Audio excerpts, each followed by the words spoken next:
गुरु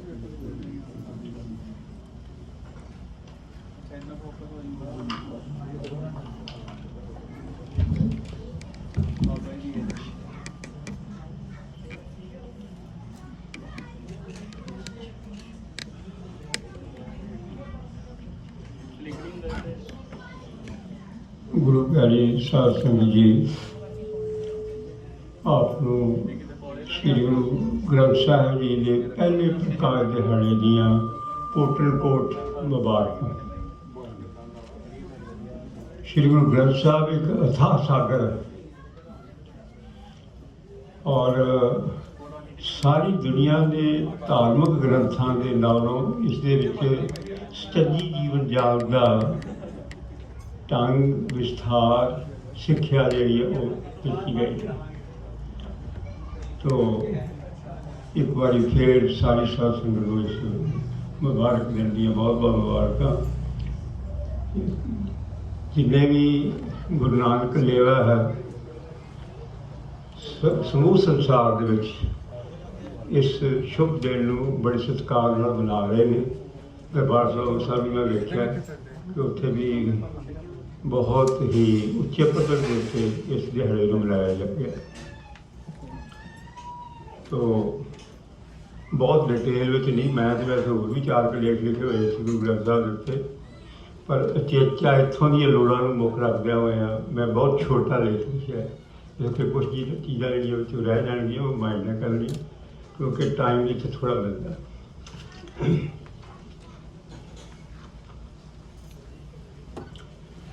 श्री गुरु ग्रंथ साहिब जी की इलाही महानता। श्री गुरु ग्रंथ साहिब जी एक अजिहा अध्यात्म ग्रंथ है जिहड़ा अभ्यासी मंजिल विच गुरु फिलासफिकल खेत्र विच मौलिक दर्शन भाईचारक खेत्र विच एक सुधारक तारीखी मंजिल विच 5 सदियां का मुकम्मल इतिहास अते अध्यात्मक खेत्र विच एक बहुमुली रचना अते बहुमुला समाजिक विरसा है। ये महान धार्मिक किरत समाज का इलाही धार्मिक ग्रंथ है। इस महान अध्यात्मिक ग्रंथ की वडियाई बयान दे डंकन ग्रीन लीज उच्चतम ज्ञानवान लेखक लिखता है कि संसार दीयां धार्मिक पुस्तकों विचों शायद ही किसी श्री गुरु ग्रंथ साहिब जी के बराबर अध्यात्मक खूबसूरती होवे अते इस अनुभवी रास्ते ज्ञानमयी उच्चता होवे। इस विश्व कल्याणकारी ग्रंथ साहिब जी की संपादना गुरु अर्जन देव साहिब जी ने अपनी कला पारखू दृष्टि हेठ भाई गुरदास जी तो सन 1604 ਨੂੰ तलवंडी साबो विखे दे मकाम विखे मुकम्मल करवाई सी। अंग्रेज विद्वान मैकालफ मुताबक सिख मत के दूसरे मतों विच ये एक बड़ा फर्क है कि सिक्खी सिद्धांत साढ़े पास बिल्कुल उस तरह साढ़े पास पहुँचे हैं जिस रूप में उन्होंने उचारिया गया है। बाकी दे धर्म ग्रंथों बारे इंज नहीं होया, मतलब कोई भी ग्रंथ सही मायने विच उस धर्म के कह लो अध्यात्मक आगू ने नहीं आप लिखा, उस तो बाद चेलियां ने लिखे हुए हैं। केवल तो केवल दुनिया में गुरु ग्रंथ साहब ही एक ऐसा धार्मिक ग्रंथ है जिहड़ा कि 35 अध्यात्मक महान शख्सियत ने आप लिखा है। फीसागोरस ते सुकरात ने जो उपदेश दिते हैं वो संसार पास लिखती रूप में नहीं पुजे।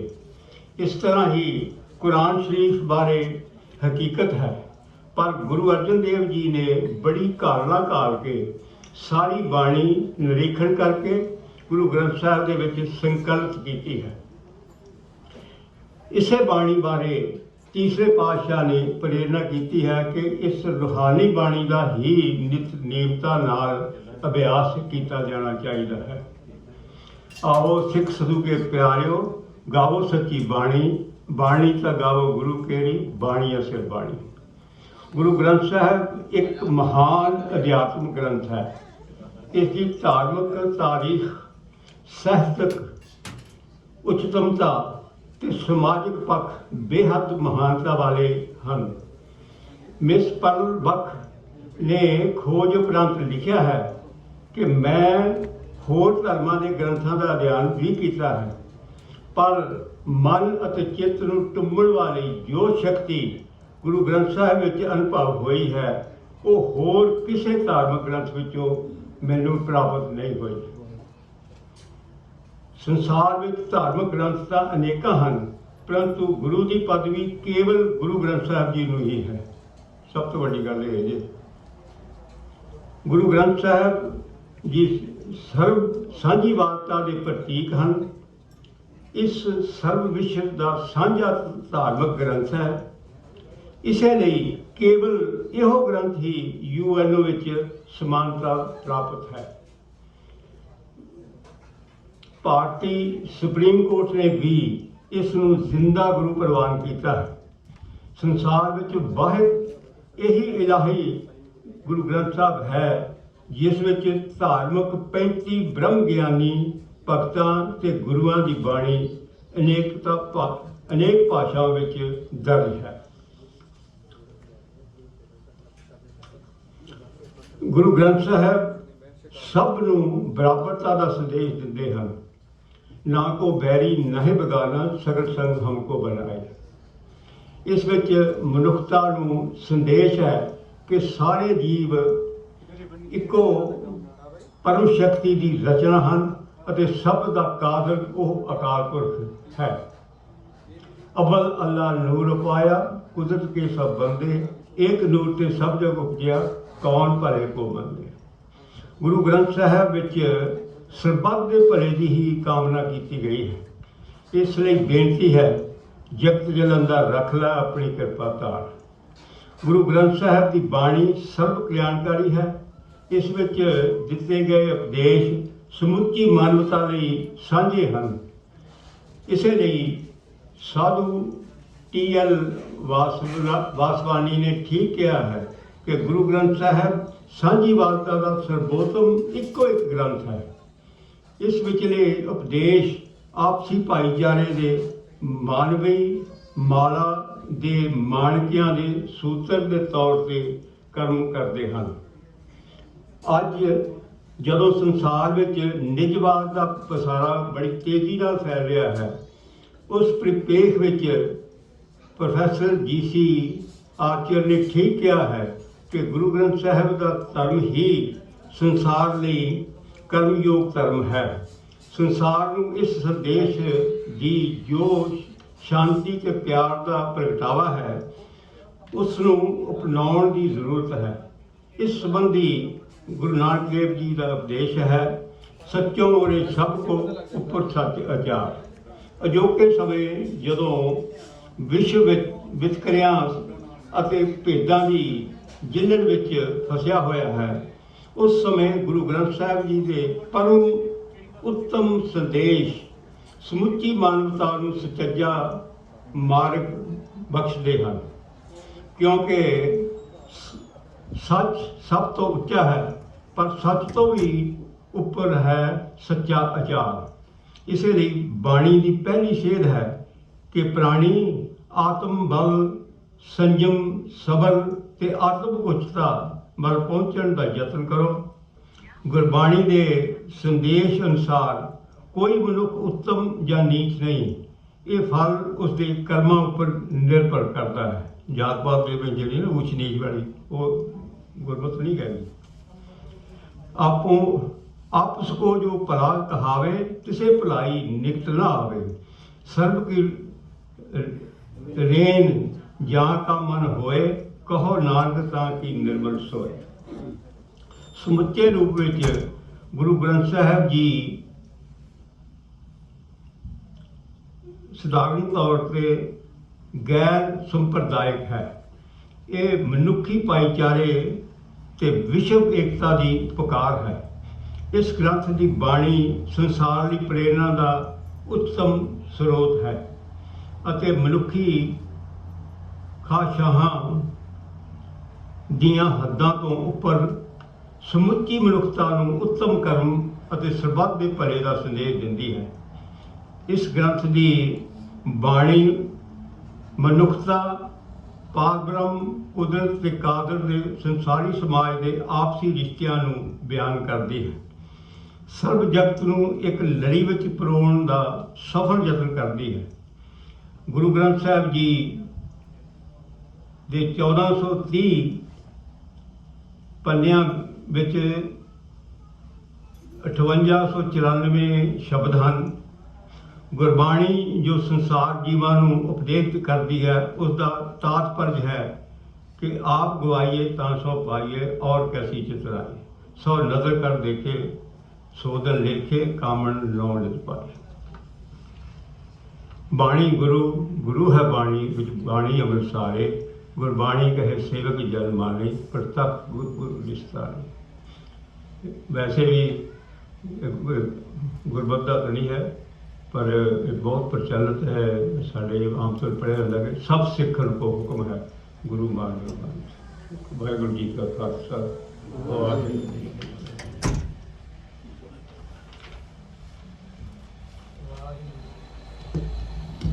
ਵਾਹਿਗੁਰੂ ਜੀ ਕਾ ਖਾਲਸਾ, ਵਾਹਿਗੁਰੂ ਜੀ ਕੀ ਫਤਿਹ। ਸਾਡੇ ਬੜੇ ਸਤਿਕਾਰਯੋਗ ਭਾਈ ਸਾਹਿਬ ਭਾਈ ਕਿਰਪਾਲ ਸਿੰਘ ਜੀ, ਜਿਨ੍ਹਾਂ ਨੇ ਸ੍ਰੀ ਗੁਰੂ ਗ੍ਰੰਥ ਸਾਹਿਬ ਜੀ ਦੇ ਪ੍ਰਤੀ ਜੋ ਗਿਆਨ ਬਖਸ਼ਿਸ਼ ਕੀਤਾ ਮਾਲਕ ਨੇ, ਉਹ ਆਪ ਜੀ ਦੇ ਸਨਮੁਖ ਰੱਖਿਆ। ਪਰ ਮੈਂ ਇੱਕ ਬੇਨਤੀ ਕਰਨੀ ਕਿ ਪਿਆਰਿਓ, ਜਿਸ ਗੁਰੂ ਦਾ ਅਸੀਂ ਗੁਰਪੁਰਬ ਮਨਾ ਰਹੇ ਹਾਂ, ਇਹਦੀ ਸਾਨੂੰ ਨੌਲੇਜ ਰੱਖਣੀ ਬਹੁਤ ਜ਼ਰੂਰੀ ਹੈ। ਅੱਜ ਦੇ ਹਿਸਾਬ ਨਾਲ ਜਿਹੜੇ ਗੁਰੂ ਸਾਹਿਬ ਜੀ ਦੇ ਅੱਜ ਅਸੀਂ ਪ੍ਰਕਾਸ਼ ਕਰ ਰਹੇ ਹਾਂ ਜਾਂ ਸਰਵਣ ਕਰ ਰਹੇ ਹਾਂ, ਇਹਦੇ ਵਿੱਚ ਗੁਰੂ ਤੇਗ ਬਹਾਦਰ ਮਹਾਰਾਜ ਜੀ ਦੀ ਬਾਣੀ ਜ਼ਰੂਰ ਅੰਕਿਤ ਹੈ। ਪਰ ਜਿਹੜਾ ਪਹਿਲਾ ਪ੍ਰਕਾਸ਼ ਅਸੀਂ ਮਨਾ ਰਹੇ ਹਾਂ ਨਾ ਅੱਜ, ਉਦੋਂ ਗੁਰੂ ਸਾਹਿਬ ਜੀ ਦਾ ਬਰਥਡੇ ਨਹੀਂ ਸੀ ਕਹਿ ਸਕਦੇ ਜਿਹਨੂੰ ਆਪਾਂ ਪ੍ਰਕਾਸ਼ ਕਹਿੰਦੇ ਹਾਂ। ਉਹਨਾਂ ਦੀ ਉਸ ਗੁਰੂ ਗ੍ਰੰਥ ਸਾਹਿਬ ਦੇ ਵਿੱਚ ਬਾਣੀ ਨਹੀਂ ਸੀ, ਕਿਉਂਕਿ ਪੰਜਵੇਂ ਪਾਤਸ਼ਾਹ ਤੱਕ ਮਹਾਰਾਜ ਜੀ ਦੀ ਬਾਣੀ ਆਪਾਂ ਇੱਥੇ 34 ਕਹਿ ਸਕਦੇ ਹਾਂ। ਪਰ ਜਦੋਂ ਆਪਾਂ ਗਿਆਨ ਲੈਣਾ, ਫਿਰ ਅੱਜ ਦੇ ਹਿਸਾਬ ਨਾਲ ਜਿਹੜੇ ਗੁਰੂ ਸਾਹਿਬ ਜੀ ਦੇ ਅੱਜ ਅਸੀਂ ਦਰਸ਼ਨ ਕਰ ਰਹੇ ਹਾਂ, ਇਹਦੇ ਅੰਦਰ 35 ਦੀ ਹੈ, 15 ਭਗਤਾਂ, 11 ਭੱਟਾਂ, 3 ਗੁਰਸਿੱਖਾਂ ਦੀ ਤੇ 6 ਗੁਰੂ ਸਾਹਿਬਾਨਾਂ ਦੀ। ਪਰ ਜਦੋਂ ਗੁਰੂ ਅਰਜਨ ਦੇਵ ਜੀ ਮਹਾਰਾਜ ਤੱਕ ਬਾਣੀ ਅੰਕਿਤ ਸੀ, ਯਾਦ ਰੱਖਿਓ 2 ਗੁਰੂ ਸਾਹਿਬ ਐਸੇ ਨੇ ਜਿਨ੍ਹਾਂ ਦੇ 2 ਗੁਰਪੁਰਬ ਸਿਰਫ ਮਨਾ ਸਕਦੇ, 3 ਨਹੀਂ। ਬਾਕੀ 3 ਜਿਹੜੇ 8 ਗੁਰੂ ਸਾਹਿਬਾਨ ਆ, ਉਹਨਾਂ ਦੇ ਆਪਾਂ 3-3 ਗੁਰਪੁਰਬ ਮਨਾ ਸਕਦੇ ਹਾਂ। ਪ੍ਰਕਾਸ਼ ਦਿਹਾੜਾ, ਗੁਰਤਾ ਗੱਦੀ ਤੇ ਜੋਤੀ ਜੋਤ। ਗੁਰੂ ਨਾਨਕ ਪਾਤਸ਼ਾਹ ਮਹਾਰਾਜ ਜੋਤੀ ਜੋਤ ਜ਼ਰੂਰ ਸਮਾਏ ਨੇ, ਪਰ ਗੁਰਤਾ ਗੱਦੀ ਨਹੀਂ ਦਿੱਤੀ ਕਿਸੇ ਨੇ। ਆਪ ਨਾਰਾਇਣ ਕਲਾਧਾਰ। ਮੈਂ ਤਾਂ ਥੋੜਾ ਜਿਹਾ ਬੋਲਣ ਲੱਗਾ ਪੀਸ ਆਫ ਮਾਈਂਡ, ਕਿਤੇ ਇਹ ਨਾ ਸੋਚਿਓ ਕਿ ਮੈਂ ਕੋਈ ਗਿਆਨ ਦੇਣ ਲਈ ਆਇਆ। ਨਹੀਂ ਪਿਆਰਿਓ, ਮੈਂ ਇਹਨਾਂ ਦੇ ਕੋਲੋਂ ਅੱਜ ਬਹੁਤ ਕੁਝ ਸਿੱਖਣ ਨੂੰ, ਕਿਉਂਕਿ ਸਾਡੇ ਵਿੱਚ ਬੜੇ ਸੂਝਵਾਨ ਨੇ। ਇਹ ਵੀ ਪ੍ਰੋਫੈਸਰ ਸਾਹਿਬ ਰਹੇ ਨੇ ਤੇ ਸਤਿਕਾਰਯੋਗ ਸਰਦਾਰ ਤਰਲੋਕ ਸਿੰਘ ਜੀ ਵੀ, ਉਹ ਜਿਹੜੇ ਆਸਾ ਦੀ ਵਾਰ ਦੀ ਕਰ ਰਹੇ ਆ। ਮੈਨੂੰ ਬੜੀ ਸੁਣ ਕੇ ਖੁਸ਼ੀ ਹੁੰਦੀ ਹੈ, ਪਰ ਬਹੁਤਿਆਂ ਨੂੰ ਇਹ ਹੁੰਦਾ ਕਿ ਮੈਂ ਕਿਉਂ ਆਪਣਾ ਗਿਆਨ ਦੇਵਾਂ। ਨਹੀਂ ਪਿਆਰਿਓ, ਜੋ ਗੁਰੂ ਸਾਹਿਬ ਜੀ ਕਹਿ ਰਹੇ, ਮੈਂ ਉਹਦੇ ਤੇ ਆਪ ਨਹੀਂ ਚੱਲ ਰਿਹਾ। ਮੈਂ ਬਿਲਕੁਲ ਸੱਚ ਕਹਿੰਦਾ, ਮੇਰੇ ਕੋਲ ਅਜੇ ਤੱਕ ਸੱਚ ਉੱਤੇ ਚੱਲਿਆ ਨਹੀਂ ਜਾ ਰਿਹਾ। ਪਰ ਗੁਰੂ ਸਾਹਿਬ ਕਿਰਪਾ ਕਰਨ, ਹਰੇਕ ਗੁਰੂ ਸਾਹਿਬ ਜੀ ਗੁਰੂ ਗ੍ਰੰਥ ਸਾਹਿਬ ਮਹਾਰਾਜ ਦਾ ਜੋਤੀ ਜੋਤ ਨਹੀਂ ਮਨਾ ਸਕਦੇ, ਤੇ ਪ੍ਰਕਾਸ਼ ਦਿਹਾੜਾ ਤੇ ਗੁਰਤਾ ਗੱਦੀ ਮਨਾ ਸਕਦੇ। ਇਹ ਵੀ 2 ਗੁਰੂ ਨਾਨਕ ਪਾਤਸ਼ਾਹ ਮਹਾਰਾਜ ਦੇ 2, ਬਾਕੀ ਗੁਰੂ ਸਾਹਿਬਾਨਾਂ ਦੇ 3-3। ਹੁਣ ਇਸ ਤੋਂ ਅੱਗੇ ਚੱਲਿਓ। ਕਿਸੇ ਧਰਮ ਗ੍ਰੰਥ ਨੂੰ ਮਾੜਾ ਨਹੀਂ ਕਹਿਣਾ, ਕਿਸੇ ਨਾ ਕਿਸੇ ਧਰਮ ਗ੍ਰੰਥ ਨੇ ਸਾਨੂੰ ਗਿਆਨ ਦਿੱਤਾ ਪਿਆਰਿਓ। ਪਰ ਯਾਦ ਰੱਖੋ, ਹਿੰਦੂ ਧਾਰਮਿਕ ਗ੍ਰੰਥ ਹੋਵੇ, ਈਸਾਈ ਧਰਮ ਦਾ ਗ੍ਰੰਥ ਹੋਵੇ, ਕਿਸੇ ਵੀ ਪ੍ਰਕਾਰ ਦਾ, ਪਰ ਯਾਦ ਰੱਖੋ ਇਸ ਤਰ੍ਹਾਂ ਨਹੀਂ ਹੁੰਦਾ ਜਿਸ ਤਰ੍ਹਾਂ ਅਸੀਂ ਕਰਦੇ ਹਾਂ। ਕਦੀ ਪ੍ਰਕਾਸ਼ ਹੁੰਦਾ ਵੇਖਿਆ? ਪਰ ਇੱਕ ਐਸਾ ਗੁਰੂ ਗ੍ਰੰਥ ਸਾਹਿਬ ਜਿਹੜਾ ਹੈ, ਜਿਹੜਾ ਸਾਡੀ ਝੋਲੀ ਵਿੱਚ ਗੁਰੂ ਸਾਹਿਬ ਜੀ ਨੇ ਦਾਤ ਪਾਈ ਹੈ ਪਿਆਰਿਓ, ਇਹਨਾਂ ਦਾ ਸਵੇਰੇ ਪ੍ਰਕਾਸ਼ ਹੁੰਦਾ, ਸ਼ਾਮ ਨੂੰ ਸੁੱਖ ਆਸਣ ਹੋ ਜਾਂਦਾ। ਪਰ ਬਾਕੀ ਗ੍ਰੰਥਾਂ ਦਾ ਇੰਨਾ ਸਤਿਕਾਰ ਨਹੀਂ ਹੈ। ਤੁਸੀਂ ਮੂਵੀਆਂ ਤੁਸੀਂ ਵੀ ਦੇਖੀ ਹੋਣਗੇ, ਮੈਂ ਵੀ ਬੱਚਾ ਸੀ ਦੇਖਦਾ ਸੀ। ਜਦੋਂ ਕਿਸੇ ਜੱਜ ਦੇ ਸਨਮੁਖ ਜਾ ਕੇ ਕੋਈ ਗੱਲ ਹੁੰਦੀ ਸੀ ਨਾ, ਉਦੋਂ ਕਹਿੰਦੇ ਸੀ ਮੈਂ ਇਹ ਗ੍ਰੰਥ ਦੀ ਸਹੁੰ ਖਾ ਕੇ। ਧਿਆਨ ਦਿਓ, ਪਰ ਕਦੀ ਗੁਰੂ ਗ੍ਰੰਥ ਸਾਹਿਬ ਨੂੰ ਕੱਲਾ ਕਦੀ ਵੀ ਕੋਈ ਮਨੁੱਖ ਲਿਜਾ ਨਹੀਂ ਸਕਦਾ ਇਹਨੂੰ ਪੰਜਾਂ ਤੋਂ ਬਿਨਾ ਨਹੀਂ। ਪੰਜਾਂ ਨੂੰ ਮਾਲਕ ਨੇ ਅੰਮ੍ਰਿਤ ਛਕਾਇਆ, ਪੰਜ ਹੀ ਨਿਤਨੇਮ, ਪੰਜ ਹੀ ਤਖਤ, ਹਰ ਜਗ੍ਹਾ ਤੇ ਮਾਲਕ ਨੇ ਸਾਨੂੰ ਪੰਜ ਦੇ ਨਾਲ ਜੋੜਿਆ। ਕਿਉਂ? ਉਹਦਾ ਕੁਝ ਕਾਰਨ ਹੈ। ਭਾਈ ਗੁਰਦਾਸ ਜੀ ਨੇ ਬਹੁਤ ਸੋਹਣਾ ਕਵਿਤ ਉਚਾਰਨ ਕੀਤਾ ਹੈ। ਉਹ ਕਹਿ ਲਗੇ जैसे हाथ में तनक सो दिखाई देत मोल की है ते दमकन भरत भंडार जी। हथ विच एक हीरा रख लो ना, ਉਹਦੀ ਕੀਮਤ ਜਦੋਂ ਪਾਉਨੇ ਫਿਰ ਪਤਾ ਲੱਗਦਾ ਕਿ ਉਹਦੀ ਕੀਮਤ ਕਿੰਨੀ, ਪਰ ਹੈ ਇੱਕ ਛੋਟਾ ਜਿਹਾ। ਇਸੇ ਤਰ੍ਹਾਂ ਗੁਰੂ ਦਾ ਇੱਕ ਸ਼ਬਦ ਸਾਡੇ ਹਿਰਦੇ ਵਿੱਚ ਵਸ ਜਾਵੇ ਨਾ, ਤੇ ਮਹਾਰਾਜ ਨੇ ਇੱਕ ਬੜੀ ਸੋਹਣੀ ਉਦਾਹਰਨ ਦਿੱਤੀ, ਕਿਨਕਾ ਏਕ ਜਦੋਂ ਜੀ ਚ ਵਸ ਗਿਆ। ਕਿਹੜਾ? ਹੁਣ ਆਪਾਂ ਸਾਰੇ ਪੜ੍ਹ ਕੇ ਦੇਖੀਏ ਇੱਕ ਸ਼ਬਦ, ਔਰ ਰਾਤ ਨੂੰ ਸੌਣ ਲੱਗਿਆ ਬਾਣੀ ਪੜ੍ਹਦੇ ਆ। ਔਧ ਘਟ ਹੈ, ਸਾਰਿਆਂ ਦੀ ਉਮਰ ਘਟਦੀ ਪਈ ਹੈ, ਪਰ ਸਾਰਿਆਂ ਨੂੰ ਇੱਕ ਚਿੰਤਾ ਬਣੀ ਹੈ। ਮੈਂ ਵੀ ਉਹਨਾਂ ਵਿੱਚ ਆਉਣਾ ਕਿ ਮੇਰੇ ਵੀ ਕਿਤੇ ਬੱਚੇ ਇੱਥੇ ਆ ਜਾਣ, ਮੇਰੇ ਵੀ ਸੈੱਟ ਹੋ ਜਾਣ। ਉਹ ਭੋਲਿਆ ਜਿਹਨੇ ਤੈਨੂੰ ਉਦੋਂ ਜਨਮ ਦਿੱਤਾ ਮਾਂ ਦੇ ਕੁੱਖ ਦੇ ਵਿੱਚ, ਜਿੱਥੇ ਕਿਤੇ ਹਵਾ ਨਹੀਂ ਜਾਂਦੀ, ਮਾਲਕ ਨੇ ਉੱਥੇ ਵੀ ਤੇਰੀ ਰਖਵਾਲੀ ਕੀਤੀ ਹੈ। ਗੁਰੂ ਸਾਹਿਬ ਜੀ ਦੀ ਬਾਣੀ ਕਹਿ ਰਹੀ ਹੈ, ਮਾਤਾ ਕੇ ਉਧਰ ਮੈਂ ਪ੍ਰਤਪਾਲ ਕਰਾਂ ਸੋ ਕਿਉਂ ਮਨੋ। ਹੁਣ ਇਹਦੀ 35ਵੀਂ ਪੌੜੀ ਪੜ੍ਹ ਕੇ ਦੇਖੋ ਆਨੰਦ ਸਾਹਿਬ ਦੀ। ਕਹਿ ਨਾਨਕ ਸ਼ਬਦ ਇੱਥੋਂ ਸ਼ੁਰੂ ਹੁੰਦਾ ਹੈ, ਇਹ ਸਰੀਰਾ ਮੇਰਿਆ। ਪਰ ਅਸੀਂ ਐਂਡਲੀ ਪੰਕਤੀ ਤੇ ਮੈਂ ਬਹੁਤਾ ਸਮਾਂ ਨਾ ਲਵਾਂ ਕਿਉਂਕਿ ਬੱਚਿਆਂ ਨੇ ਪੜ੍ਹਨਾ ਵਾ, ਮੈਂ ਇਹਨਾਂ ਦਾ ਜ਼ਿਆਦਾ ਆਨੰਦ ਲੈਣਾ ਚਾਹੁੰਦਾ। ਪਰ ਮੈਂ ਬੇਨਤੀ ਜ਼ਰੂਰ ਕਰਨੀ ਸੀ ਕਿ ਪਿਆਰਿਓ, ਇੱਕ ਗੁਰੂ ਗ੍ਰੰਥ ਸਾਹਿਬ ਐਸੀ ਦਾਤ ਸਾਡੀ ਝੋਲੀ ਵਿੱਚ ਪਾਈ ਹੈ। ਸੱਚ ਜਾਣਿਓ, ਬੜੇ ਧਰਮ ਗ੍ਰੰਥ ਨੇ, ਸਤਿਕਾਰਯੋਗ ਨੇ, ਕਿਸੇ ਧਰਮ ਨੂੰ ਮਾੜਾ ਨਹੀਂ ਕਹਿਣਾ, ਕਿਸੇ ਗ੍ਰੰਥ ਨੂੰ ਮਾੜਾ ਨਹੀਂ ਕਹਿਣਾ। ਪਰ ਯਾਦ ਰੱਖੋ, ਜਿੱਥੇ ਜਿੱਥੇ ਗੁਰੂ ਨਾਨਕ ਪਾਤਸ਼ਾਹ ਦਾ ਸਿੱਖ ਬਹਿੰਦਾ, ਉੱਥੇ ਸਭ ਤੋਂ ਪਹਿਲਾਂ ਗੁਰਦੁਆਰਾ ਬਣ ਜਾਂਦਾ। ਜਿੱਥੇ ਵੀ ਜਾਏਗਾ ਗੁਰੂ ਦਾ ਸਿੱਖ, ਉੱਥੇ ਸਭ ਤੋਂ ਪਹਿਲਾਂ ਗੁਰਦੁਆਰਾ ਬਣੇਗਾ। ਕਿਉਂ ਬਣਦਾ? ਕਿਉਂਕਿ ਮਨ ਨੂੰ ਸਕੂਨ ਤਾਂ ਮਿਲਦੀ ਕੇਵਲ ਬਾਣੀ ਦੇ ਵਿੱਚੋਂ ਆ। ਤੁਸੀਂ ਜਿੰਨਾ ਮਰਜੀ 20 ਘੰਟੇ ਕਰ ਲਓ, 18 ਘੰਟੇ ਕਰ ਲਓ, ਪਰ ਮਨ ਨੂੰ ਸਕੂਨ ਤੁਹਾਡਾ ਉਦੋਂ ਹੀ ਹੋਣਾ ਜਦੋਂ ਤੁਸੀਂ ਗੁਰਬਾਣੀ ਪੜ੍ਹੋਗੇ। ਹੁਣ 14ਵੀਂ ਅਸ਼ਟਪਦੀ ਪੜ੍ਹ ਕੇ ਦੇਖੋ, ਸਾਰੇ ਪੜ੍ਹੀ ਹੈ। ਪਾਰ ਬ੍ਰਹਮ ਕੀ ਜਿਸ ਮਨ ਨਾਨਕ ਤਿਸੇ ਨਾ। ਮਹਾਰਾਜ ਕਹਿੰਦੇ ਜਿਹਨੂੰ ਪਾਰ ਬ੍ਰਹਮ ਦੀ ਭੁੱਖ ਲੱਗ ਗਈ ਕਿ ਮੈਂ ਮਾਲਕਾ ਨਿਤਨੇਮ ਨਹੀਂ ਛੱਡਣਾ, ਮੈਂ ਮਾਲਕਾ ਨਾਮ ਜਪਣਾ ਨਹੀਂ ਛੱਡਣਾ, ਮੈਂ ਮਾਲਕਾ ਬਾਣੀ ਪੜ੍ਹਨੀ ਨਹੀਂ ਛੱਡਣੀ, ਤੇ ਮਹਾਰਾਜ ਕਹਿੰਦੇ ਸੱਚ ਜਾਣੀ ਕੱਲ ਮੈਂ ਇਹੋ ਪੁੰਨ ਗੁਣ ਗੋਬਿੰਦ ਗਾਏ ਸਭ ਸੈਨੂੰ ਕਿਰਪਾਲ ਸੰਭਾਲੇ ਸਾਏ ਸਾਏ। ਬਿਰਥਾ ਕੋਈ ਨਾ ਜਾਏ ਜੇ ਆਵੇ। ਜਿਹੜਾ ਤੇਰੇ ਕੋ ਆ ਗਿਆ ਉਹ ਕਦੀ ਬਿਰਥਾ ਨਹੀਂ ਜਾਊਗਾ, ਉਹਦੀ ਅਰਦਾਸ ਸੁਣੀ ਜਾਊਗੀ। ਇੱਕ ਬੜੀ ਬਾ ਕਮਾਲ ਗੁਰੂ ਸਾਹਿਬ ਜੀ ਨੇ ਅਰਦਾਸ ਦੇ ਪ੍ਰਥਾਏ ਬਾਣੀ ਦੇ ਵਿੱਚ ਇੱਕ ਸ਼ਬਦ ਉਚਾਰਨ ਕੀਤਾ। ਮਹਾਰਾਜ ਕਹਿੰਦੇ ਨੇ, ਪਿਆਰਿਆ ਯਾਦ ਰੱਖੀ, ਜਦੋਂ ਤੈਨੂੰ ਇਹ ਸਮਝ ਲੱਗ ਗਈ ਨਾ ਕਿ ਉਹ ਸ਼ਬਦ ਮੈਂ ਸਹਿਜ ਪਾਠ ਕਰ ਰਿਹਾ ਸੀ ਤੇ ਮੇਰੇ ਸਨਮੁਖ ਆ ਗਿਆ ਸ਼ਬਦ, ਮੈਂ ਆਪ ਜੀ ਦੇ ਸਨਮੁਖ ਰੱਖ ਕੇ ਸਮਾਪਤੀ ਕਰ ਦਵਾਂ ਕਿ ਪਿਆਰਿਓ, ਥੋੜਾ ਜਿਹਾ ਗੁਰੂ ਸਾਹਿਬ ਜੀ ਨੇ ਸਾਨੂੰ ਬੜੀਆਂ ਸੋਹਣੀਆਂ ਉਦਾਹਰਨਾਂ ਦੇ ਕੇ ਸਮਝਾਉਣ ਦੇ ਲਈ ਸਾਡੀ ਝੋਲੀ ਦੇ ਵਿੱਚ ਦਾਤਾਂ ਪਾਈਆਂ ਨੇ। ਮਹਾਰਾਜ ਕਹਿੰਦੇ, ਕਿਆ ਮੂੰਹ ਲੈ ਕੀਚੈ ਅਰਦਾਸ। ਜਦੋਂ ਤੂੰ ਗੁਰਦੁਆਰੇ ਆ ਕੇ ਗੁਰੂ ਦੇ ਚਰਨਾਂ 'ਚ ਘਰ ਬੈਠਾ ਨਾ, ਜਦੋਂ ਅਰਦਾਸ ਕਰਦਾ ਤੇ ਸੱਚ ਜਾਣੀ, ਕਿਹੜਾ ਮੂੰਹ ਲੈ ਕੇ ਅਰਦਾਸ ਕਰੇਗਾ? ਕਿਉਂ? ਮਹਾਰਾਜ ਕਹਿੰਦੇ, ਪਾਪ ਪੁੰਨ ਤੋਂ ਸਾਖੀ ਪਾਸ। ਸਾਖੀ ਦਾ ਅਰਥ ਹੈ ਗਵਾਹ। ਮਹਾਰਾਜ ਕਹਿੰਦੇ, ਜਦੋਂ ਤੂੰ ਗੁਰੂ ਦੇ ਚਰਨਾਂ 'ਚ ਅਰਦਾਸ ਕਰਦਾ ਨਾ, ਉਦੋਂ ਦੋਨੇ ਚੀਜ਼ਾਂ ਕੋਲ ਰੱਖ ਲਈ, ਇੱਕ ਪਾਪ ਤੇ ਇੱਕ ਪੁੰਨ। ਹੁਣ ਯਾਦ ਰੱਖਿਓ, ਤੇ ਮਨੁੱਖ ਹਰੇਕ ਕਿਸੇ ਦੀ ਨਿੰਦਿਆ ਕਰਕੇ ਬੜਾ ਖੁਸ਼ ਹੁੰਦਾ ਆਪਣੀ ਸਿਫਤ ਸੁਣ ਕੇ, ਪਰ ਮਹਾਰਾਜ ਕਹਿੰਦੇ ਨਹੀਂ, ਜਦੋਂ ਤੈਨੂੰ ਇਹ ਸਮਝ ਪੈ ਗਈ ਨਾ, ਹਮ ਨਹੀਂ ਚੰਗੇ। ਕਦੀ ਕਿਸੇ ਨੂੰ ਇਹ ਨਾ ਕਹੋ ਕਿ ਅਸੀਂ ਚੰਗੇ ਤੇ ਬਾਕੀ ਮਾੜੇ। ਨਹੀਂ ਪਿਆਰਿਓ, ਬੱਚੇ ਕੋਈ ਬਾਣੀ ਗਲਤ ਵੀ ਪੜ੍ਹਦੇ ਆ, ਪਰ ਇਹਦੇ ਵਿੱਚ ਕੋਈ ਗੁਨਾਹ ਨਹੀਂ ਆ। ਦੇਖੋ, ਜੇ ਅੱਜ ਬੱਚੇ ਪੜ੍ਹਨਗੇ ਤੇ ਇਹਨਾਂ ਨੂੰ ਪੜ੍ਹਨ ਤੋਂ ਪਤਾ ਲੱਗੇਗਾ ਕਿ ਮੈਂ ਆਹ ਗਲਤ ਪੜ੍ਹਦਾ ਸੀ, ਮੈਨੂੰ ਇੱਥੋਂ ਇਦਾਂ ਦੱਸਿਆ ਗਿਆ। ਨਹੀਂ ਪਿਆਰਿਓ, ਕਦੀ ਕਿਸੇ ਨੂੰ ਬਾਣੀ ਵਿੱਚ ਟੋਕਣਾ ਨਹੀਂ, ਬਾਅਦ ਵਿੱਚ ਪਿਆਰ ਨਾਲ ਸਮਝਾ ਦਿਓ ਕਿ ਬੇਟਾ ਇੱਥੋਂ ਇਦਾਂ ਨਹੀਂ, ਇਦਾਂ ਪੜ੍ਹੋ, ਤੇ ਉਹਨੂੰ ਸਮਝ ਲੱਗ ਜਾਏਗੀ। ਸੋ ਆਓ, ਬੱਚਿਆਂ ਨੇ ਕੀਰਤਨ ਕਰਨਾ। ਮੈਂ ਇੱਕ ਬੇਨਤੀ ਕਰਕੇ ਸਮਾਪਤੀ ਕਰਦਾ ਕਿ ਪਿਆਰਿਓ, ਸਹਿਜ ਪਾਠ ਅਸੀਂ ਰੱਖਦੇ ਹਾਂ ਤੇ ਉਹਦੇ ਵਿੱਚੋਂ ਮੈਂ ਬੇਨਤੀ ਕਰਨੀ ਜ਼ਰੂਰੀ ਚਾਹੁੰਦਾ ਵਾਂ ਕਿ ਅਰਦਾਸ ਇੱਕ ਐਸੀ ਤਾਕਤ ਹੈ, ਇਹ ਸੱਚ ਜਾਣੇ ਜਿਹਨੂੰ ਪਤਾ ਲੱਗ ਜਾਏ ਨਾ, ਪਤਾ ਹੀ ਉਹਨੂੰ ਹੁੰਦਾ, ਨਹੀਂ ਤੇ ਬਾਕੀ ਤੇ ਗੱਲਾਂ ਹੀ ਨੇ। ਗੱਲਾਂ ਨਾਲ ਰੱਬ ਨੂੰ ਖੁਸ਼ ਨਹੀਂ ਕਰ ਸਕਦੇ। ਮੈਨੂੰ ਲਾਇਸੈਂਸ ਨਾ ਮਿਲਿਆ ਤੇ ਸੱਚ ਜਾਣੇ ਮੈਂ ਪਾਠ ਰੱਖਿਆ ਸੀ ਕਿ ਮੈਂ ਉਦੋਂ ਹੀ ਭੋਗ ਪਾਉਣਾ ਜਿੱਦਣ ਗੁਰੂ ਗ੍ਰੰਥ ਸਾਹਿਬ ਮਹਾਰਾਜ ਦਾ ਪ੍ਰਕਾਸ਼ ਜਾ ਰਿਹਾ, ਪਰ ਅੱਜ ਸਮਝ ਲੱਗੀ ਆ ਗੁਰੂ ਸੁਣਦਾ ਵੀ ਜ਼ਰੂਰ ਹੈ। ਮੈਂ ਨਾ 4 ਤਰੀਕ ਨੂੰ ਮੇਰਾ ਲਾਇਸੈਂਸ ਦਾ ਹੈਗਾ ਸੀ, ਅਪਾਇੰਟਮੈਂਟ ਕਹਿੰਦੇ ਆਪਾਂ ਇੰਗਲਿਸ਼ 'ਚ ਸ਼ਾਇਦ, ਤੇ ਮੈਂ ਨਾ ਸਵੇਰੇ ਭੋਗ ਪਾ ਲਿਆ। ਮੇਰੇ ਕੋਲ 5 ਅੰਕ ਰਹਿ ਗਏ, ਮੈਂ ਕਰਨੇ ਸੀ ਅਜੇ 28 ਦਿਨਾਂ ਤੱਕ, ਤੇ ਮੈਂ ਨਾ ਭੋਗ ਪਾ ਕੇ ਤੇ ਸਭ ਤੋਂ ਪਹਿਲਾਂ ਅਰਦਾਸ ਕੀਤੀ। ਫਿਰ ਮੈਂ ਸਹਿਜ ਪਾਠ ਆਰੰਭ ਕਰ ਦਿੱਤਾ ਕਿ ਮਾਲਕ ਜੀ ਇਹ ਜਿੰਨਾ ਤੁਸੀਂ ਕਰਾਓਗੇ ਕਰਾਂਗੇ। ਮੈਂ ਇੱਕ ਭਰੋਸਾ ਰੱਖ ਕੇ ਅਰਦਾਸ ਕੀਤੀ, ਪਰ ਮੈਨੂੰ ਇੱਕ ਹੰਕਾਰ ਐਸਾ ਹੀ ਕਿ ਮੈਂ ਤੇ ਆ ਗੱਡੀ ਇੱਥੇ ਚਲਾਉਣੀ ਤੇ ਮੇਰੇ ਲਈ ਸੌਖੀ ਬੜੀ, ਕਿਉਂਕਿ ਮੇਰੇ ਕੋਲ ਲਾਇਸੈਂਸ ਨਹੀਂ। ਜਦੋਂ ਮੈਂ 2012 ਤੇ ਆਇਆ ਤੇ ਮੈਂ ਉੱਥੇ ਬਰੰਪਟਨ ਦੇ ਵਿੱਚ ਗੱਡੀ ਉਦਾਂ ਹੀ ਚਲਾਉਂਦਾ ਰਿਹਾ, 1 ਸਾਲ ਮੈਂ ਰਿਹਾ ਲਗਾਤਾਰ ਉਦਾਂ ਹੀ ਚਲਾਉਂਦਾ ਰਿਹਾ ਬਿਨਾਂ ਲਾਇਸੈਂਸ ਤੋਂ, ਕਿਉਂਕਿ ਮੈਨੂੰ ਪਤਾ ਨਹੀਂ ਸੀ ਕਿ ਲਾਇਸੈਂਸ ਲੈ ਕੇ ਵੀ ਚਲਾਉਣਾ। ਪਰ ਇੱਕ ਗੱਲ ਦੀ ਸਮਝ ਪਈ ਪਿਆਰਿਓ ਕਿ 4 ਸੜਕਾਂ ਤੇ ਗੱਡੀਆਂ ਆਉਂਦੀਆਂ ਨੇ, ਇੱਕ ਸੜਕ ਤੇ 4 ਗੱਡੀਆਂ ਆਉਂਦੀਆਂ, ਇੱਥੇ ਤੇ ਹੁੰਦੀਆਂ 2। ਮੈਨੂੰ ਬੜਾ ਹੰਕਾਰ ਸੀ, ਪਰ ਗੁਰੂ ਨੇ ਦੱਸ ਦਿੱਤਾ ਜਿਹਦੇ ਸ਼ਰਨ ਵਿੱਚ ਤੂੰ ਬੈਠਾ ਹੰਕਾਰ ਨਾ ਕਰਿਆ ਕਰ। ਇੱਥੇ ਇਹ ਕਿਆ ਕਰ, ਮਾਲਕਾ ਸਭ ਗੁਣ ਤੇਰੇ, ਮਾਲਕਾ ਸਾਰੇ ਗੁਣ ਤੇਰੇ, ਮੈਂ ਤੇ ਹੰਕਾਰੀ ਆ।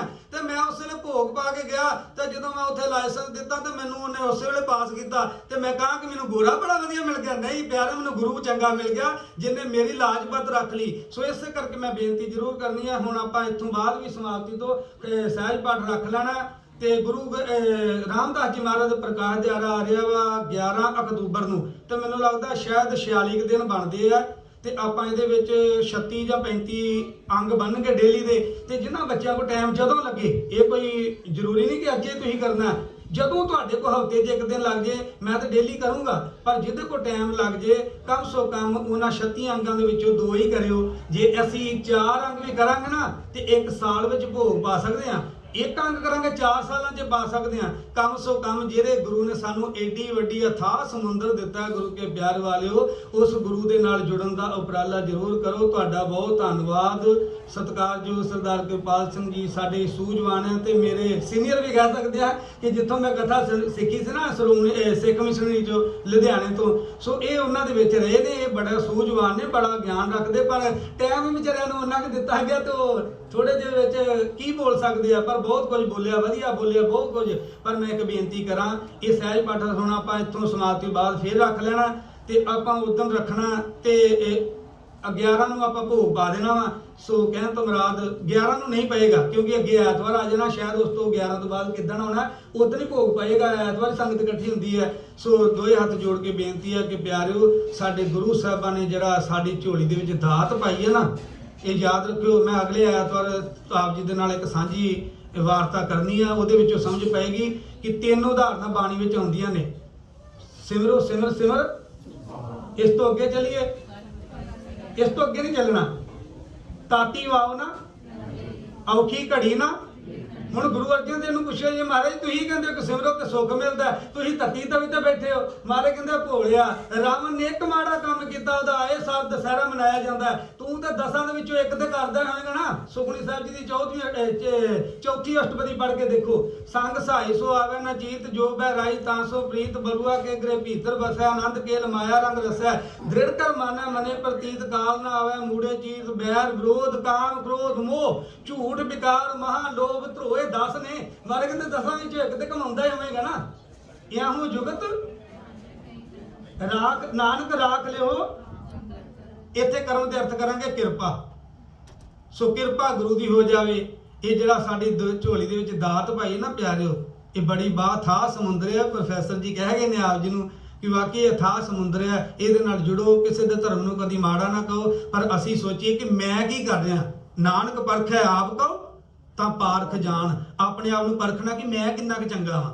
ਕਿਸੇ ਵੱਲ ਨਾ ਵੇਖੋ, ਸਾਰੇ ਚੰਗੇ ਨੇ, ਹਮ ਨਹੀਂ ਚੰਗੇ, ਮੇਰੇ ਵਿੱਚ ਬੜੇ ਔਗਣ ਨੇ, ਮੈਂ ਕੱਢਣ ਦੀ ਕੋਸ਼ਿਸ਼ ਕਰਦਾ ਪਿਆ ਪਰ ਨਿਕਲਦੇ ਨਹੀਂ। ਮੈਂ ਇਹ ਸੱਚ ਕਹਿੰਦਾ, ਬੜਾ ਔਖਾ ਜੀ ਗੁਰੂ ਦੇ ਮਾਰਗ ਤੇ ਚੱਲਣਾ। ਪਰ ਤੁਸੀਂ ਧੰਤਾ ਦੇ ਯੋਗ ਹੋ, ਇੰਨੇ ਜੋਬਾਂ ਕਰਕੇ ਵੀ ਆਉਂਦੇ, ਮੈਂ ਫ੍ਰੀ ਰਹਿ ਕੇ ਵੀ ਇੰਨੀ ਬਾਣੀ ਮੇਰੇ ਕੋਲ ਨਹੀਂ ਪੜ੍ਹੀ ਜਾਂਦੀ। ਸਾਡਾ ਬਹੁਤ ਧੰਨਵਾਦ ਸਭ ਦਾ। ਸੋ ਆਓ ਪਿਆਰਿਓ, ਸਾਡੀਆਂ ਮੇਰੀਆਂ ਧੀਆਂ ਵਰਗੀਆਂ, ਕਿਉਂਕਿ ਜਦੋਂ ਬੱਚਾ ਆਪ ਵਿਆਹਿਆ ਜਾਂਦਾ ਅੱਗੇ ਬੱਚੇ ਉਹਨਾਂ ਨੇ ਤੇ ਉਦਾਂ ਮੈਂ ਭੈਣਾਂ ਹੀ ਕਹਿੰਦਾ ਸੀ, ਪਰ ਇਹ ਮੇਰੀਆਂ ਧੀਆਂ ਵਰਗੀਆਂ, ਕਿਉਂਕਿ ਮੇਰੇ ਘਰ ਵੀ ਧੀ ਹੈ। ਇਹ ਮੇਰੀਆਂ ਧੀਆਂ ਵਰਗੀਆਂ ਜਿਹੜਾ ਗੁਰਬਾਣੀ ਨਾਲ ਜੁੜੀਆਂ। ਸੱਚ ਜਾਣੋ, ਇਹ ਗੁਰੂ ਨਾਨਕ ਪਾਤਸ਼ਾਹ ਮਹਾਰਾਜ ਦੇ ਘਰ ਦਾ ਇੱਕ ਖਿਤਾਬ ਹੈ ਜਿਹੜਾ ਧੀਆਂ ਨੂੰ ਸਤਿਕਾਰ ਦਿੱਤਾ। ਇਹ ਸਾਡੇ ਗੁਰੂ ਸਾਹਿਬ ਜੀ ਦੇ ਇੱਕ ਨਿਯਮ ਨੇ, ਜਿਹੜਾ ਸੋ ਕਿਉ ਮੰਦਾ ਆਖਿਆ ਜਿੱਤ ਜੰਮੇ। ਉਹ ਵੱਖਰੀ ਗੱਲ ਹੈ, ਵਿਆਜੋ ਜਿਹੜੀ ਤਾਂ ਸਾਨੂੰ ਸਮਝ ਪੈਂਦੀ ਹੈ, ਪਰ ਯਾਦ ਪਏਗੀ। ਤੁਹਾਨੂੰ ਆ ਜਿਹੜਾ ਕਿਤਾਬ ਦਿੱਤਾ ਨਾ, ਕੀਰਤਨ ਕਰਦੇ ਹੋ, ਜਦੋਂ ਦਿਲੋਂ ਕਰੋਗੇ ਤੇ ਸੱਚ ਜਾਣਿਓ। ਸਾਡੇ ਅੱਗੇ ਕੋਈ ਡਾਲਰ ਰੱਖਦਾ ਸੀ, ਮੈਂ ਵੀ ਕੀਰਤਨ ਕਰਦਾ ਰਿਹਾ। ਡਾਲਰ ਰੱਖਦੇ ਖੁਸ਼ੀ ਹੁੰਦੀ ਸੀ, ਪਰ ਕਦੀ ਬਾਬੇ ਨਾਨਕ ਨੂੰ ਪੁੱਛੋ, ਜਦੋਂ ਲੇਹ ਲਦਾਖ ਤੇ ਬਾਬਾ ਨਾਨਕ ਬੈਠਾ ਸੀ, ਮਰਦਾਨੇ ਨੂੰ ਕਹਿੰਦਾ ਬਾਣੀ ਆ ਗਈ, ਤੇ ਉਦੋਂ ਫਿਰ ਤੇਰੇ ਅੱਗੇ ਕੋਈ ਸੁਣਨ ਵਾਲਾ ਤਾਂ ਬੈਠਾ ਹੀ ਨਹੀਂ। ਉਹ ਅਸਲੀ ਬਾਣੀ ਪੜ੍ਹਦੇ ਸੀ। ਆ ਮੇਰੀਆਂ ਧੀਆਂ ਨੇ, ਇਹ ਅਸਲੀ ਬਾਣੀਆਂ ਪੜ੍ਹਦੀਆਂ, ਕਿਉਂਕਿ ਇਹਨਾਂ ਨੂੰ ਕੋਈ ਲਾਲਚ ਨਹੀਂ ਕਿ ਅੱਗੇ ਕੋਈ ਮਾਇਆ ਰੱਖੇ ਜਾਂ ਨਾ, ਇਹ ਦਿਲੋਂ ਪੜ੍ਹਦੀਆਂ। ਤੁਹਾਡਾ ਬਹੁਤ ਧੀਓ ਧੰਨਵਾਦ ਹੈ ਜਿਹੜਾ ਤੁਹਾਨੂੰ ਗੁਰੂ ਨੇ ਚਰਨਾਂ ਨਾਲ ਲਾਇਆ ਵਾ। ਸੋ ਆਓ ਗੁਰੂ ਨਾਲ ਜੁੜੋ, ਸਹਿਜ ਪਾਠ ਕਰਕੇ ਆਪਣੇ ਜੀਵਨ ਨੂੰ ਸਵਾਰ ਜੀਏ। ਪਤਾ ਨਹੀਂ ਕਦੋਂ ਚਲ ਜਾਣਾ, ਇਹ ਤੇ ਦੁਨੀਆ ਦਾ ਰਾਖਾ ਗੁਰੂ ਹੀ ਹੈ। ਇੱਥੇ ਬੈਠਾ ਪਤਾ ਨਹੀਂ ਸਵਾਸ ਛੱਡ ਜਾਣੇ ਆ, ਇੱਥੋਂ ਮੈਂ ਇੰਡੀਆ ਪਹੁੰਚਣਾ ਨਹੀਂ ਪਹੁੰਚਣਾ, ਇਹ ਤਾਂ ਆਪ ਹੀ ਜਾਣਦਾ। ਪਰ ਮੇਰੀ ਮਾਇਆ ਇਕੱਠੀ ਕੀਤੀ ਵੀ ਇੱਥੇ ਰਹਿ ਜਾਣੀ। ਮੇਰੇ ਦੋ ਚੀਜ਼ਾਂ ਜਾਣੀਆਂ, ਮੰਦਾ ਚੰਗਾ ਆਪਣਾ ਆਪੇ ਹੀ ਕੀਤਾ। ਬਸ ਮੰਦੇ ਚੰਗੇ ਕਰਮ ਜਾਣੇ, ਨਾਲ ਕੁਝ ਨਹੀਂ ਕਿਸੇ ਦੇ ਰਹਿਣਾ। ਬਸ ਚੰਗੇ ਕਰ ਲੋ, ਮੰਦੇ ਤਾਂ ਸਾਰੇ ਕਰੀ ਜਾਂਦੇ ਆ, ਚੰਗੇ ਕੇਵਲ ਗੁਰੂ ਸਾਹਿਬ ਤੋਂ ਬਿਨਾਂ ਨਹੀਂ ਕੋਈ ਕਰ ਸਕਦਾ। ਹੋਈਆਂ ਭੁੱਲਾਂ ਦੀ ਖਿਮਾ। ਫਿਰ ਵੀ ਕਿਸੇ ਦੀ ਸ਼ਾਨ ਦੇ ਖਿਲਾਫ ਕੋਈ ਬਚਨ ਮੇਰੇ ਕੋਲ ਨਿਕਲ ਹੋਵੇ, ਉਹ ਮੇਰੀ ਝੋਲੀ ਵਿੱਚ ਪਾ ਦਿਓ। ਗੁਰੂ ਦੇ ਬਚਨ ਆਪਣੇ ਹਿਰਦੇ ਰੂਪੀ ਪੱਲੇ ਵਿੱਚ ਬੰਨੀਏ। ਮਾਈ ਸਤ ਸਤ ਸਤ ਹਰ ਸਤ ਸਤ ਸਤ ਸਾਦਾ, ਬਚਨ ਗੁਰੂ ਜੋ ਪੂਰੇ ਗਿਆ, ਮੈਂ ਸ਼ੀਕ ਗਾਂਠਰੀ ਬਾਂਧਾ। ਗੁਰੂ ਦੇ ਬਚਨਾਂ ਨੂੰ ਹਿਰਦੇ ਰੂਪੀ ਪੱਲੇ ਵਿੱਚ ਬੰਨੀਏ। ਲੋਕ ਸੁਖੀਏ ਪਰ ਲੋਕ ਸੁਹੇਲੇ। ਸੋ ਆਓ ਸਭ ਸੰਗਤਾਂ ਨੂੰ ਬਹੁਤ ਬਹੁਤ ਵਧਾਈਆਂ, ਮੁਬਾਰਕਾਂ, ਲੱਖਾਂ ਲੱਖਾਂ ਨਹੀਂ, ਬਹੁਤ ਬਹੁਤ, ਜਿਹਦੀ ਗਿਣਤੀ ਕੋਈ ਨਹੀਂ। ਹੋਈਆਂ ਭੁੱਲਾਂ ਦੀ ਖਿਮਾ। ਗੁਰੂ ਗ੍ਰੰਥ ਸਾਹਿਬ ਮਾਰੇ ਆਪਣੇ ਚਰਨਾਂ ਨਾਲ ਜੋੜਨ। ਸਭ ਦਾ ਧੰਨਵਾਦ ਜੀ। ਵਾਹਿਗੁਰੂ ਜੀ ਕਾ ਖਾਲਸਾ, ਵਾਹਿਗੁਰੂ ਜੀ ਕੀ ਫਤਿਹ। ਕਾਫੀ ਜੋ ਮੈਂ ਛੋਟੀ ਜਿਹੀ ਬੇਨਤੀ ਕਰਨਾ ਚਾਹੁੰਦਾ ਹਾਂ, ਟਾਈਮ ਪਹਿਲੇ ਬਹੁਤ ਹੋ ਗਿਆ। ਜਿਸ ਵੇਲੇ ਪਹਿਲਾ